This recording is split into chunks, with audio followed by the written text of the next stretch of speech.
wonder why the omens get the infancy? Because that's the real horror.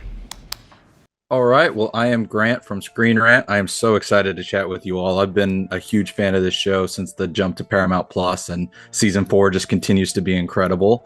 Katja, I'll turn to you first. This season really sees Kristen try and grapple with what she wants her family life to be after the big Leland reveal. What is it like exploring that aspect of her in comparison to what we've seen in prior seasons? Well, it seems like with Kristen, this never stops hitting the fan. There's so much that has happened to her, and just when you think it can't possibly get any crazier, the missing egg that was crazy enough has now been fertilized by the person who's been out to kill her, and her family the entire time. So yeah, a lot going on there, and what we will see her, how we will see her deal with that is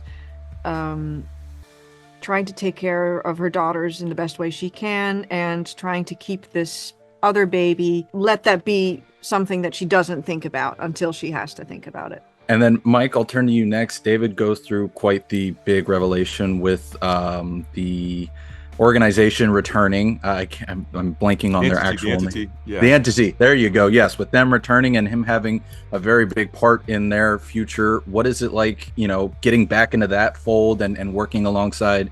I don't know if he's been revealed yet, so I won't say his name, but working alongside him. I loved working with that actor, with the anonymous and he was really fun. And I elaborate on this actor that we can't. Yes, name. I'm going to tease you. I mean, this guy is.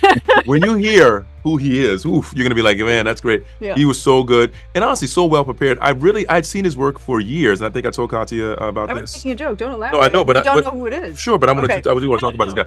But in terms of and he was just so prepared, and I thought the storyline that carried on with the entity and what that was about, it was, it just becomes more ominous. It's always like, what layer is this? Who are you, and where are the other people that I've been dealing with before? And it feels like I'm a special agent within the church, and it runs and it goes all the way up to the Pope. It's just like it's a really interesting part and narrative that they've given David. So I enjoy playing it. It just gives him a purpose that feels really important. And at first, when he had this purpose, obviously he kept it from his colleagues, and eventually he told them about it, and it just makes it that much more interesting that they're involved and they're doubting it and they don't know what's going on, and I don't 100% know what's going on either, but I gotta go.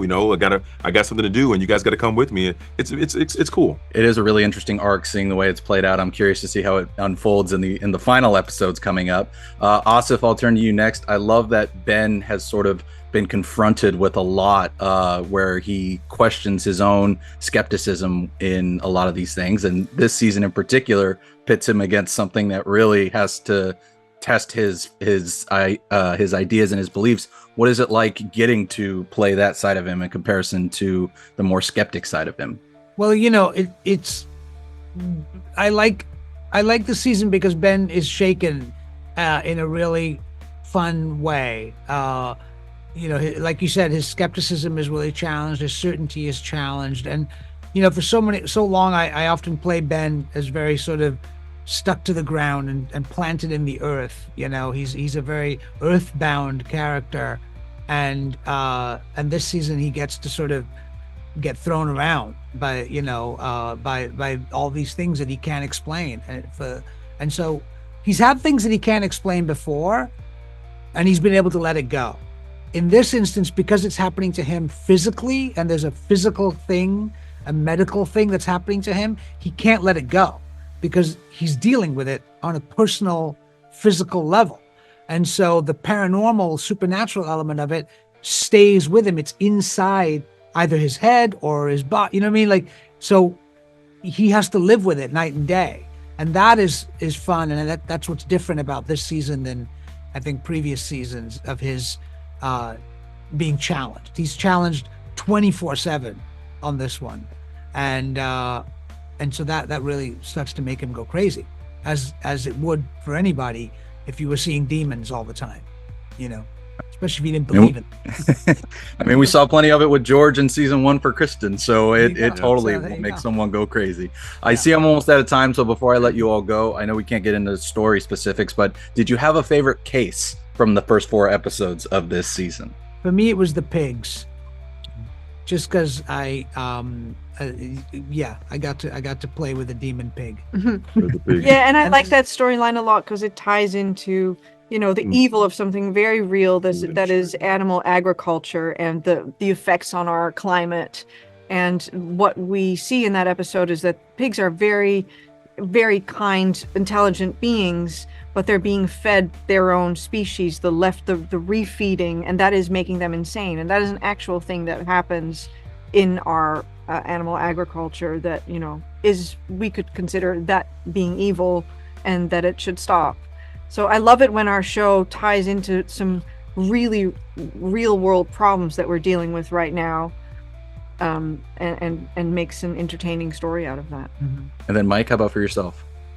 Yeah, the first 4 episodes. I mean, The black hole. well, no, I was thinking, I don't know how the episode, because I haven't seen it yet, but the robot, the robot werewolf, the werewolf robot dog storyline. I do think to myself, I mean, this is actually something that's happening. They are putting robot dogs in the streets, and I just really think that there's a problem with when you have a law enforcement and you have a dog that is, I don't know, they're putting guns and flamethrowers in the back of the dog. I mean, on the back of a robot dog, it's actually happening. You can buy the 10,000 grand, Yeah. okay, and you can get the flame throwing. Yeah, so I'm like, okay, the dog assesses you as if you're a threat or not, and then it throws a flame at you or shoots you. I don't know. We got enough problems with humans and guns. So I thought that was an interesting storyline, and obviously we went out, and, you know, spoilers or not, we went out to the cemetery and et cetera, et cetera. Yeah. I do think it's a really interesting place that we are in as a society where we're starting to rely more on computers. Obviously, AI is a huge discussion, but robots and computers in doing things that humans should be able to do, should do better than they do it, and they're not doing it very well. And you think a computer's going to do it better? So I'm a little afraid by that kind of stuff, and I don't know if we got deep dive on that, but I'm definitely was interested in that episode in terms of we go at law enforcement and what these dogs mean for us as humans walking around. Well, like Katja said, this show does such a great job of paralleling the real world with some of the supernatural terrors, and I love every bit of it. So thank you all so much for taking the time. I greatly appreciate it, and I look forward to keeping the word out there for the show. Thank you. Appreciate it. Thanks. Doesn't it seem like these assignments are getting weirder? I can't even tell anymore.